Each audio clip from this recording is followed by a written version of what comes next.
Hey cruise fans, and welcome to my channel, Cruise with Grant, where we talk about all things Norwegian Cruise Lines. In today's video, we're going to talk about NCL's free at sea promotions, and whether there is such a thing as a free lunch. I'm going to run down all the things that you need to know, including about some of the recent additions to NCL's free at sea program. And if you stick around to the end of this video, I'll also share some of the bonus tips that I've learned to make the most of these promotions. So without further ado, let's get into it.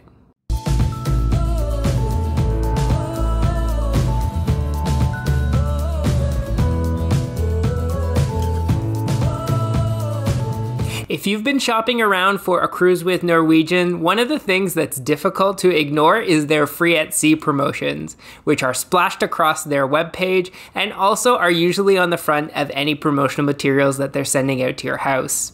Now, whereas historically, NCL was only offering one or two of these promotions if you booked a cruise, over the last few years, they've adjusted the program, and so now they're often offering all of the free at sea promotions with eligible cruises. Now, if you've been watching my channel for a while, you'll know that I did make some very deep dive videos into all of the terms and conditions about some of the most popular free at sea promotions. Those still contain lots of good stuff, so please remember to check those out. But today's video is going to serve as an update to talk about some of the new promotions as well as some tweaks to some of the terms and conditions. The first thing that's important to know is that free at sea promotions only apply to eligible cruise purchases. I'm a pretty frugal cruiser, and so I'm always looking to try and get the very best price for my cruise, and that's often going to be what NCL calls their sail away rate. Other cruise lines call this a guaranteed cabin, which means that I don't get to choose the specific room that I'll be in, but I get the very best price for that category. It's important to know that free at sea promotions don't apply to sail away cabins. So if you're going to be looking to take advantage of these free at sea promotions, you're going to want to make sure that you're choosing a higher category of room. A couple of other things to know before we get into the details of some of the specific free at sea promotions is that they only apply to cruises that are 3 days or longer in length, and they have no monetary value. This means that if, for example, you're getting dinners gifted to you through the free at sea promotions and you don't end up using those dinners on your cruise, there's no refund that you're going to receive for any of the promotions. So let's get to talking about some of the free at sea promotions, and we're going to start off with the promotion that's billed as the second person on your reservation flies for free. The first thing that you need to know is in order to be eligible to take advantage of this promotion, you'll have to have booked your cruise at least 75 days prior to the cruise departure. That same 75-day window applies to any changes that you would want to make to your flights. So if, for example, you were looking to adjust your flight so that you could have a few extra days in your departure port, or you wanted to stick around for a few extra days after your cruise, those changes would have to be made with NCL 75 days before sailing. Now, in order for your flight to be free, it's also important that it has to be a round-trip flight, meaning that you're leaving and arriving back to the same place. So if you were starting your cruise and you wanted to fly in from one place and at the end of your cruise fly out to somewhere else, NCL would only cover 50% of the cost of those flights. So it has to be leaving from and returning to the same place in order to get that credit. If you're like me and you're traveling solo sometimes, the terms and conditions also state that solo travelers are only eligible for 50% of that discount, regardless of whether it's a round-trip flight or not.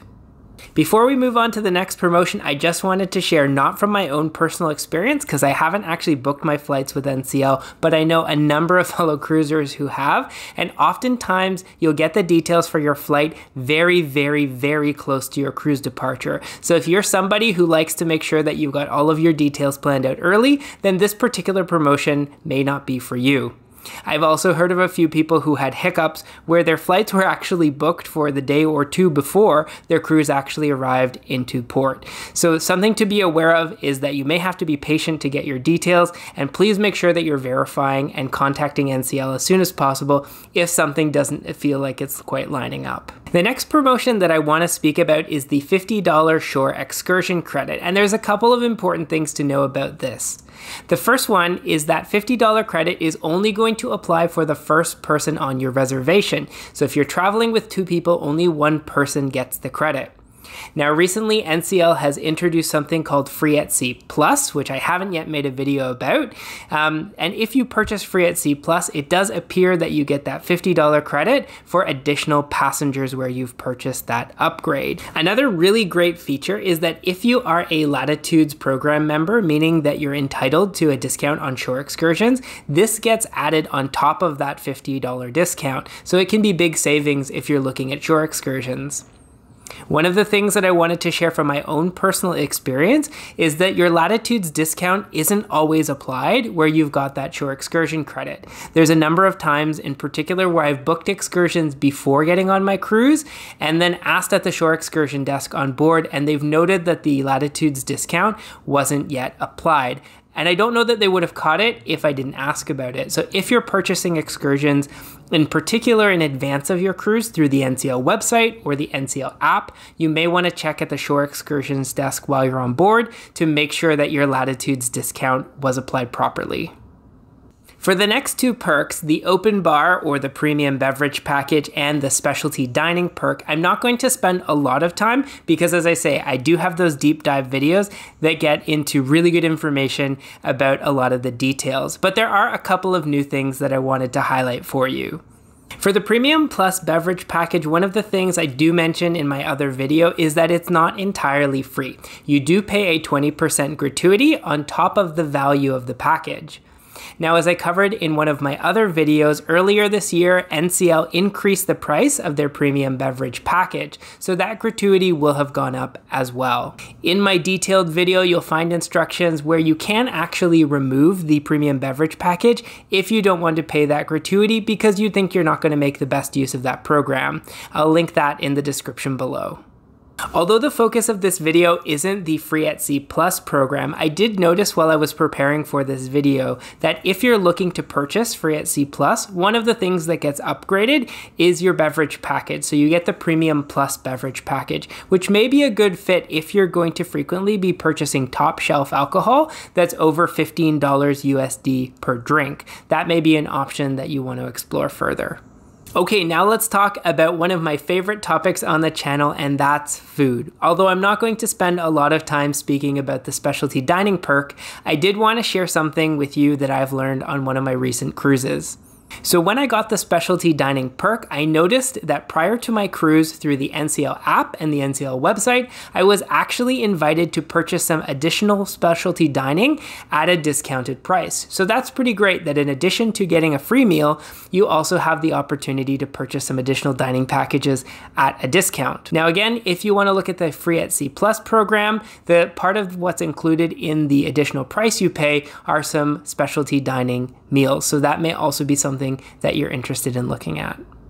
Now, the last Free at Sea promotion that I'm going to talk about is one that's important to all digital nomads or just really anybody who's looking to stay connected while you're on your cruise vacation, and that's the free Wi-Fi. Let's talk about the nuts and bolts things that you need to know about the Wi-Fi perk. And the first thing is the amount of Wi-Fi minutes that you're going to get is going to depend on the length of your cruise. When you're using the Wi-Fi package, it's going to again be based on the minutes that you're using, not actually on bandwidth. So you're not looking at gigabytes or megabytes, it's just going to be based on minutes. The Wi-Fi package is also going to be available only to the first 2 people on your reservation. So if you got 2 adults, they'll each get their own login and they'll each have their own pool of Wi-Fi minutes to draw upon. So if you're traveling with more than 2 people, you'd have to purchase additional Wi-Fi packages, or you would have to be working together to share those 2 pots of Wi-Fi minutes. Before we move on to my bonus tip about how to get the most out of your Free at Sea promotions, I did want to say, regards to the internet, that you are responsible for logging on and logging off to make sure that the minutes that you're using are stopped. I learned this the hard way where I accidentally forgot to hit the logout button, and so my time kept running and I almost ran out of minutes during my cruise. The other thing that I've noticed, and I mentioned in my top tips for things to do on disembarkation, is that your Wi-Fi minutes will also expire the last day of your cruise. So the day that you disembark the cruise, your minutes will already be turned off. So if you're looking to do any last minute things like sign in for your flight or communicate with family members, you'll want to use the Wi-Fi minutes the last day of your cruise, not on disembarkation day. Thanks for sticking around. Now I'm going to share some bonus things that I've learned about how to make the most of the free at sea promotions without breaking the bank. Now, if you're like me and sometimes you're traveling solo or you're looking to travel on the cheap, there can be some really great ways for you to get the free at sea promotions and then also to get the room that you're after. On my recent cruise on the Norwegian Encore, I actually booked a studio cabin, which comes by default with all of the free at sea promotions. I was then invited through NCL's upgrade program to bid and successfully got a balcony cabin. While I didn't get any additional promotions related to the balcony, I got to keep all of my studio perks and I got to stay in a room at a much cheaper price. So if you're willing to book a free at sea class of room in the inside or ocean view and then bid on an upgrade to a balcony or a spa balcony, that can be a really good way to keep your costs low while also getting those promotions. Which of the free at sea promotions is your favorite, and have you learned any tips along the way? Please feel free to drop those in the comments below. And don't forget to check out the other videos that I've made with deep dives into the specialty dining, shore excursion credit, and premium beverage package free at sea promotions. If you found this video helpful, please remember to give it a like and subscribe to the channel. It really does help me out and motivates me to keep making videos for you and our cruise community. Wishing you a beautiful day, and we'll see you in the next video. Bye!